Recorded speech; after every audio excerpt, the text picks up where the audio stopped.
Hello' everyone, এটা নতুন ভিডিঅ'লৈ স্বাগতম জনাইছোঁ।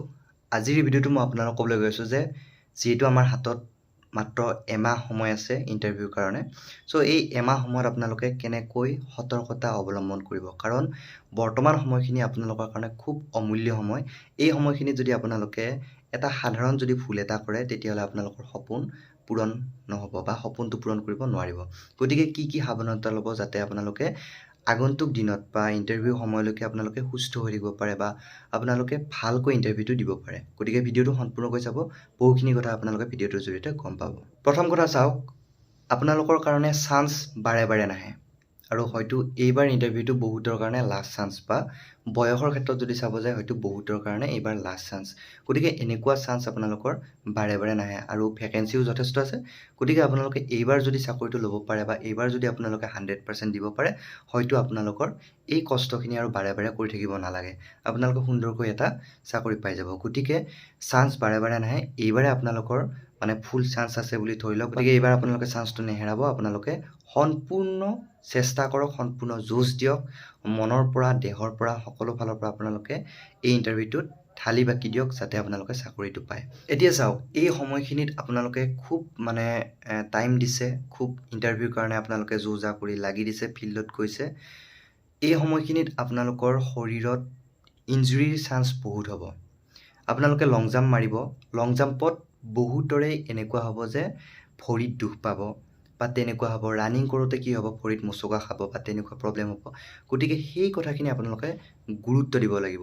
য'চত গৈ কিনে আপোনালোকে য'চটো লাগিব, কিন্তু য'চত গৈ আপোনালোকে নিজৰ শৰীৰটোৰ কথাও ভাবিব লাগিব।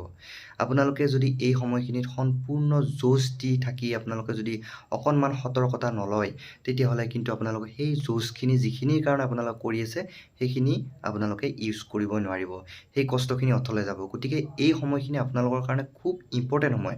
এফালে আপোনালোকে প্ৰস্তুতিৰ 100% দিব লাগিব, এফালে আপোনালোকে নিজৰ ছেফটি ছাইডটো চাব লাগিব, এফালে আপোনালোকে নিজৰ বডিৰ যিখিনি কণ্ডিশ্যন সেইখিনিও আপোনালোকে সুৰক্ষিত কৰি ৰাখিব লাগিব, সেইখিনিও আপোনালোকে ভালকৈ ৰাখিব লাগিব। গতিকে এই সময়খিনি খুব ইম্পৰ্টেণ্ট সময় হয়। এই সময়খিনি যদি আপোনালোকে লং জাম্প মাৰোঁতে যদি গুৰুত্ব নিদিয়ে, দৌৰোঁতে যদি গুৰুত্ব নিদিয়ে, আপোনালোকৰ কিন্তু সপোনটো অথলে যাব, সপোন হৈয়ে ৰ'ব। গতিকে লং জাম্প মাৰোঁতে মেক্সিমাম ল'ৰাৰ লং জাম্প মাৰোঁতে খুব ইঞ্জুৰি হয়। লং জাম্প মাৰোঁতে আপোনালোকৰ ভৰি মোচকা খাব বা ডাঙৰ এক্সিডেণ্টো হৈ যাব পাৰে। গতিকে লং জাম্পত মেক্সিমাম আপোনালোকৰ ইঞ্জুৰি হয় কাৰণে লং জাম্পৰ ক্ষেত্ৰত কিছুমান সতৰ্কতা ল'ব। যেনেকৈ লং জাম্প মাৰোঁতে আগতে গ্ৰাউণ্ডখন চাই ল'ব, লং জাম্পৰ যিটো ৰানৱে আছে সেই ৰানৱেটো ভালকৈ চাব, বা লং জাম্প মাৰি যিখিনিত আপোনালোকে পৰিব সেই মাটিখিনি ভালকৈ খুন্দি ল'ব, সেইখিনি মাটি নিমজ কৰি ল'ব। অৰ্থাৎ আপোনালোকে যেতিয়া পৰিব যাতে ভৰিত দুখ নাপায়, তেনেকুৱাকৈ আপোনালোকে কৰি ল'ব। তাত যদি মাটি কমি আছে আপোনালোকে ওচৰৰ পৰা মাটি দিয়ক বা ভালকৈ খুন্দি লওক। গতিকে এই সতৰ্কতাখিনি আপোনালোকে ল'বই লাগিব। লং জাম্পত মেক্সিমাম আপোনালোকৰ এক্সিডেণ্ট হয়, লং জাম্পত মেক্সিমাম ইঞ্জুৰি হয়। গতিকে এই কথাখিনি আপোনালোকে গুৰুত্ব দিব। ছেকেণ্ড কথা, আপোনালোকৰ খাদ্য।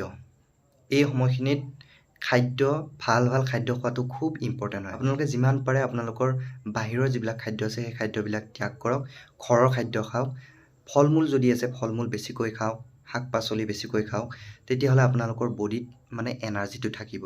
কাৰণ এই সময়খিনিত আপোনালোকৰ 100% এনাৰ্জি লগাই আছে। আপোনালোকে ৰাতিপুৱা গৈছে, এনাৰ্জি খৰচ কৰিছে, ঘৰত আহি যদি আপোনালোকে ভালকৈ খাদ্যখিনি নাখায়, সেই এনাৰ্জিটো আপোনালোকে নেক্সট টাইম নাপাব। গতিকে লাহে লাহে আপোনালোকে দুৰ্বল হৈ আহিব, আৰু দুৰ্বল যিমানে হ'ব আপোনালোকৰ ৰানিঙো ইম্প্ৰুভ নহ'ব, আপোনালোকৰ ৰানিঙো ডাউন হৈ আহিব। গতিকে খাদ্যত আপোনালোকে গুৰুত্ব দিব, ভাল খাদ্য খাব।